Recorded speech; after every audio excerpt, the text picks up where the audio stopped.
Hello everyone, AmyR here with Prairie Paper and Ink, and I have a couple of easy, colorful, fun cards for you guys using elements from the Simon Says Stamp limited edition Sweet Celebration STAMPtember card kit. Say that 3 times fast. I'm starting off with the stamp set and pretty much using just the stamp set from the kit actually. There's so many things, but I just you got to concentrate on one thing at a time. So I originally stamped this large happy birthday stamp from the Celebrate You stamp set. The plan was to use just this stamp, and I was going to cut it in a strip after coloring it, add a bunch of pattern paper, etc. And then I started looking at the set and I was like, oh, this would look really cute if I add some balloons, etc. So that's what I did. So it just starts kind of morphing into other things. So I am stamping everything onto Simon's 120 pound white cardstock with Simon's Intense Black ink. And then I'm going to do some very simple masking. I have some post-it notes here, and I just stamped the balloons onto the post-it notes, trim them out with my little cutter bead detail scissors. And sets like this are really easy for masking because they have such thick lines. So it makes it really easy to cut them out. Plus they're like simple images. There's not a lot of, detailed nooks and crannies and all that stuff. So I just cut not quite inside the line, but like not right up against the line. I cut through the line is the easiest way to kind of describe. And it doesn't have to be perfect.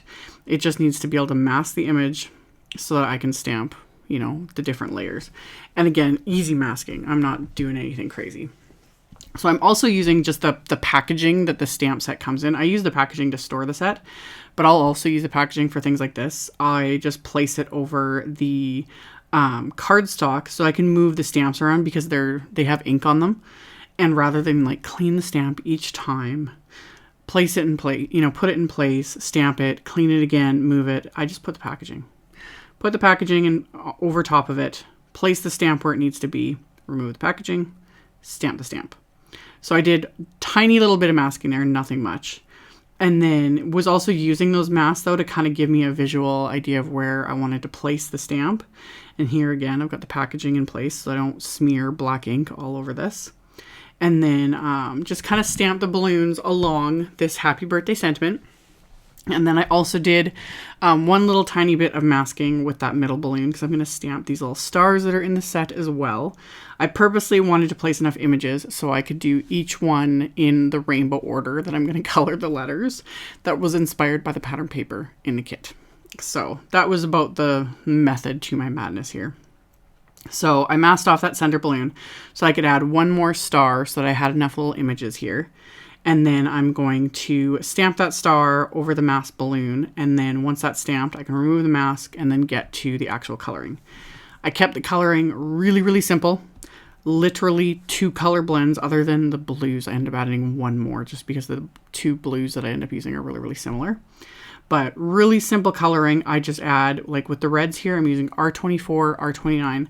I just put down a solid layer of color with the lighter shade and then add the teeniest bit of, shading to, the edge of everything. Again, not really thinking rhyme or reason. Not worried about a light source or anything like that. I just wanted to give these just a nice layer of color. Nothing crazy. Nothing crazy. So I'm going in the order the colors appear on the pattern paper in the kit, which is kind of nice because normally I wouldn't add that pink next to the red like that. That's not how I would do rainbow order. And yet, again, just a simple little thing that I was like, I kind of like that. I like that little variation to what I normally do. So I went along and with the letters, rainbow order, and then same with all those images, the balloons and the stars, I did the same sort of order and just went along and filled everything in. Really simple. If you wanted to step this up, I of course considered it.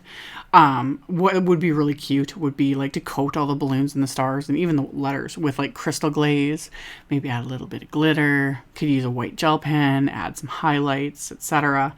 Add some embellishments, those sorts of things. Like there's definitely ways to step it up, but I decided to keep these a little more just simple and clean and easy. Because I know sometimes some of the cards I do can be intimidating, just the time amounts and skill levels and all that kind of stuff. So that's the pattern paper I chose to use, is the paper that comes in the kit. This is Honeybees Over the Rainbow 6x6 papers, which I love. Oh, and I also grabbed a ruler and just a little Sharpie here so that I can add strings to the balloons so they're not just sitting there. So I just used my little like mini lawn fawn ruler and just drew strings from the bottom of the balloon to the top of the letters just to kind of, you know, tie everything together. And then the pattern paper I'd cut down, and I also cut down some black cardstock to kind of frame this main image because that's something I really like too. I really like crisp white with rainbow as well as a bit of black to make everything just kind of pop. So I adhered that black cardstock to my, you know, main image here with just my little Xyron tape runner. And then for the inside of the card, I did a little bit more stamping and masking. This is more of Simon's 120-pound white cardstock. Normally, I don't do a lot of like coloring on the insides of my cards. One, it's time consuming, and two, depending on what I'm doing, I don't want that like bleeding through the back and making it look messy. But Simon's 120-pound cardstock, as long as you're not really going in and doing like heavy coloring with heavy blending, it doesn't bleed through. So that's one of the like perks to this. I remember when Simon first came out with this cardstock and everyone was losing their minds. Like we were all so excited. It's like, we finally have a white cardstock that doesn't bleed through. But the reason I don't use this very often though is because it is such a thick cardstock, it absorbs more of the Copic ink. I prefer my Nina 80-pound.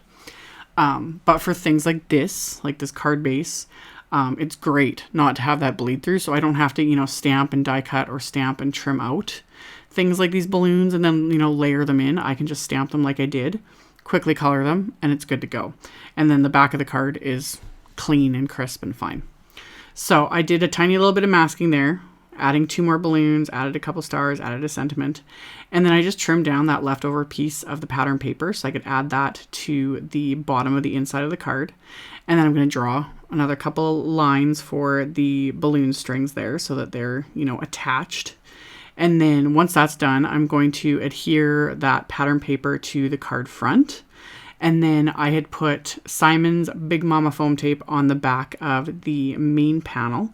So I got that just popped up just to give it that little bit of dimension. And then my first card is done. Just rainbow, bright, fun, love. So after I did that one, I wanted to do another card because there's a bunch of images. The stamp set's a 6x8 set and there's a ton of images in it. So I chose this cute little cloud and star image from the set. Again, stamping it onto Simon's 120-pound cardstock with Simon's Intense Black ink. And then I'm going to create another little mask for this image. I didn't bother cutting out the entire thing. There's no point fussy cutting what you're not going to use. I only needed the one side of it kind of masked off because there is another cloud image in this set.